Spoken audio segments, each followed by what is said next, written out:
बिस्मिल्लाहिर्रहमानिर्रहीम। और स्टूडेंट्स, आज हम लेक्चर स्टार्ट करने जा रहे हैं न्यूक्लियर फ़िज़िक्स। स्टूडेंट कुछ स्टूडेंट्स की फरमाइश पे मैंने स्टार्ट किया न्यूक्लियर फ़िज़िक्स के लेक्चर की सीरीज़। रिसेंटली मैं अपलोड कर रहा हूँ फर्स्ट ईयर के 4 चैप्टर की लेक्चर सीरीज़, जिसमें हम पढ़ रहे हैं रोटेशनल मोशन, सर्कुलर मोशन के मुताबिक। और सेकेंड ईयर फिज़िक्स से रिलेटेड न्यूक्लियर फ़िज़िक्स की रिक्वेस्ट थी कुछ मेरे स्टूडेंट्स की, ख़ास करके वेकेशंस में।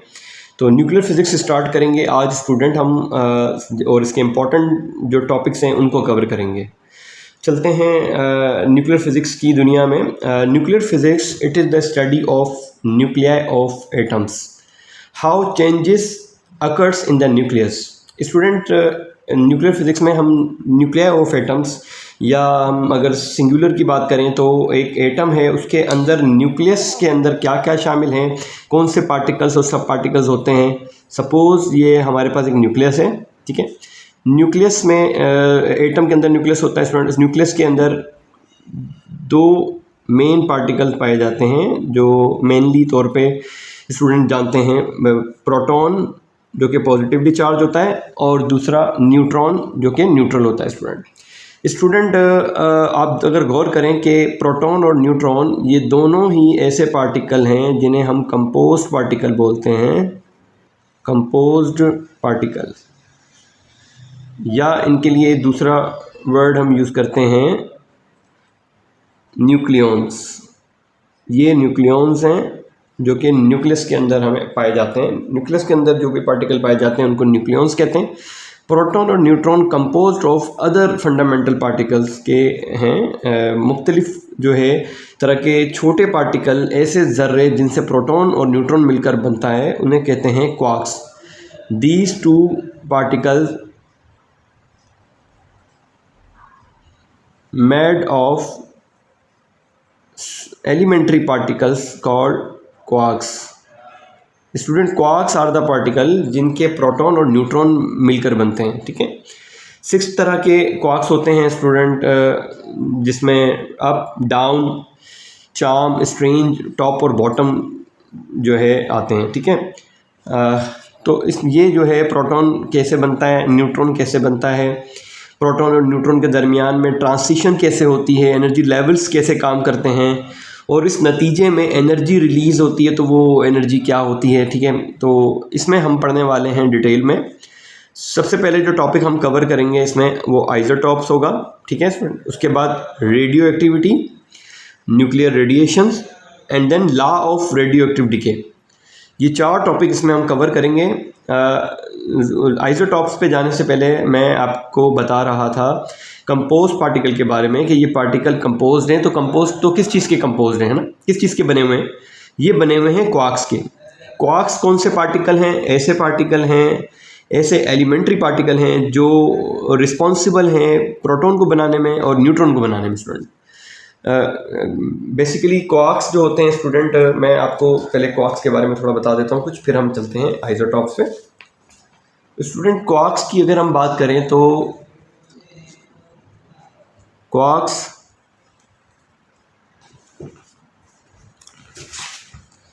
Are the particle, these are fundamental particles used to create proton and neutron. Basic level पर स्टूडेंट अगर हम देखें तो साइंटिस्ट ने ये डिस्कवर किया कि जो प्रोटॉन है, जिसको हम पॉजिटिवली चार्ज पार्टिकल बोलते हैं, ये 3 जो है 2 डिफरेंट टाइप्स के क्वार्क्स से मिलकर बनता है। Like 2 up and 1 down, 2 up and 1 down. तो ये बेसिकली कितने टाइप्स के होते हैं क्वार्क्स, ये जान लें स्टूडेंट। ये बच्चों 6 तरह के होते हैं, ठीक है। नंबर 1 पे अप, नंबर 2 पे हम डाउन लेते हैं, एंड देन स्ट्रेंज, ये इनके नाम हैं जो कि साइंटिस्ट ने दे रखे हैं, charm, top and bottom. Student ये 6 टाइप्स के जो है क्वार्क्स होते हैं। अब क्वार्क का मतलब अब नहीं है ऊपर की जानिब कोई पार्टिकल मूव कर रहा है, इसका हरगिज़ मतलब नहीं है, ठीक है। अब क्वार्क जो है वो ऐसा ज़र्रा होता है, ऐसा टाइनी पार्टिकल है जिसको हम यू से रिप्रेजेंट करते हैं, ठीक है। ऐसा पार्टिकल डाउन जिसको हम स्मॉल डी से रिप्रेजेंट करेंगे, स्मॉल एस से स्ट्रेंज को रिप्रेजेंट करेंगे, and small C for charm, T for top and B for bottom. ये जान लें कि ये 6 पार्टिकल हैं जो न्यूक्लियस के अंदर जो प्रोटॉन को बनाने में मदद करते हैं और न्यूट्रॉन को बनाने में मदद करते हैं, ठीक है स्टूडेंट। अब देखिए ज़रा, प्रोटॉन 2 अप और 1 डाउन मिलेंगे तो बनेगा प्रोटॉन, ठीक है। और इनकी ये खासियत कैरेक्टरिस्टिक्स हैं इन पार्टिकल्स की, क्वार्क्स की, कि ये हमेशा आपको ग्रुप्स के अंदर पाए जाएंगे, ग्रुप्स के अंदर मिलेंगे, या तो 2 या तो 3, या पॉसिबल है कि ज़्यादा भी क्वार्क्स मिल सकें, लेकिन हमने यहीं तक जो है इसको स्टडी किया, ठीक है स्टूडेंट। तो अब के प्रोटॉन किससे बन रहा है? 2 अप मिल रहे हैं, 1 डाउन मिल रहा है। एक मज़े की बात इसमें मैं आपको बता दूं कि अगर हम प्रोटॉन की बात कर रहे हैं तो इसका अगर आप चार्ज कंजर्वेशन देखेंगे तो वो भी पॉसिबल हो जाएगा, चार्ज भी कंजर्व रहेगा because of the fractional charge of the up and down, ठीक है। अगर 2 अप मिलेंगे, अब जो है ये भी पॉजिटिव पार्टिकल होता है, ठीक है, 2 अप मिले और 1 हमें मिला डाउन, ठीक है स्टूडेंट, जो कि नेगेटिवली पार्टिकल होता है, ठीक है। अब इसको हम अगर सॉल्व करें, मिसाल के तौर पे हम प्रोटॉन के ऊपर +1 लेते हैं। अब चार्ज कंजर्वेशन देखेंगे अगर आप, तो अप के ऊपर जो चार्ज होता है स्टूडेंट, अप के ऊपर जो चार्ज होता है वो होता है +2/3, +2/3 चार्ज होता है, ठीक है स्टूडेंट। तो हम करेंगे इसको +2/3, देन +2/3, एंड डाउन के ऊपर जो चार्ज होता है वो होता है -1/3, तो -1/3। हम इसको सॉल्व करेंगे तो देखेंगे किस तरह +1 प्रूव होता है। एलसीएम लिया 3, डिवाइड किया 1 2 +2 -1, तो 4 स्टूडेंट, 2 2 +4 -1 डिवाइड बाई 3, तो ये आ गया हमारे पास 3 divide by 3 and equals to 1।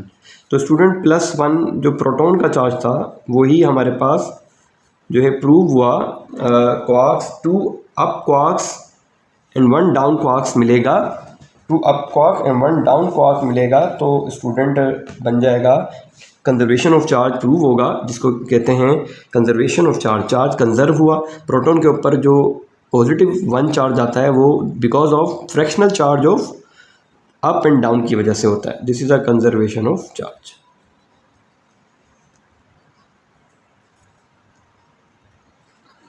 Student now come to the isotopes. ये बेसिक इन्फॉर्मेशन हमारे लिए बहुत ज़रूरी है, जिससे हमें ये आइडिया होगा स्टूडेंट क्वार्क्स क्या होते हैं, क्वार्क्स किस चीज़ के लिए रिस्पॉन्सिबल है। So now back to the topic.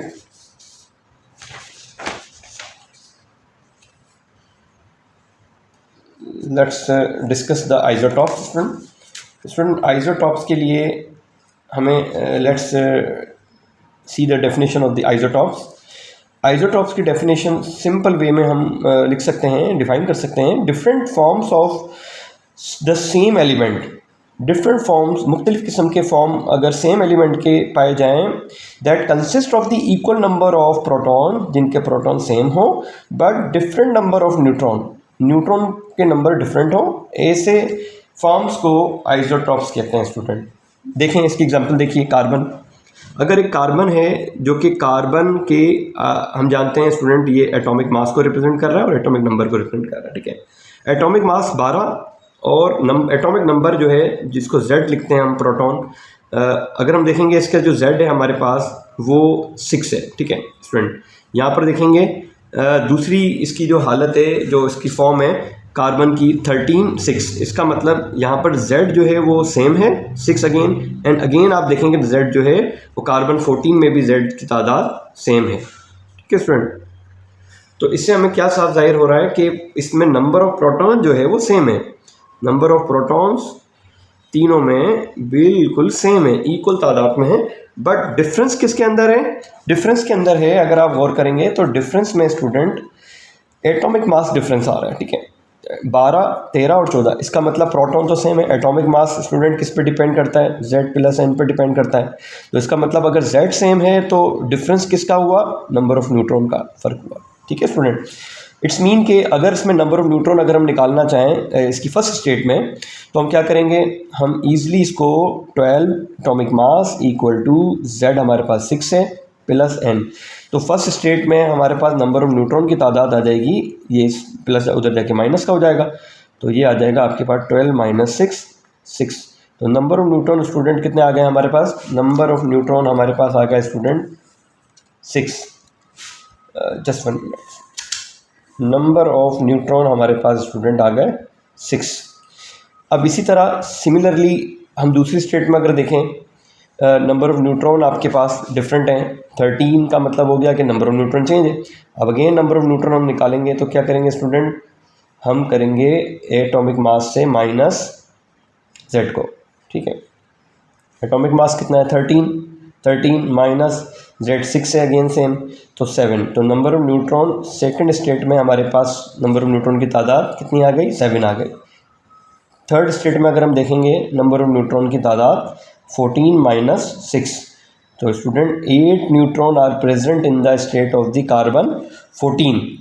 तो यहाँ पर क्या हो रहा है, नंबर ऑफ़ न्यूट्रॉन की तादाद स्टूडेंट डिफरेंट आ रही है। Different neutrons are present in the isotopes. तो ये कहलाते हैं स्टूडेंट आइसोटॉप्स, जिसमें डिफरेंट आपके पास नंबर ऑफ़ न्यूट्रॉन होते हैं, बट प्रोटॉन की तादाद आपके पास सेम होती है। ठीक है, 6 अगेन 6।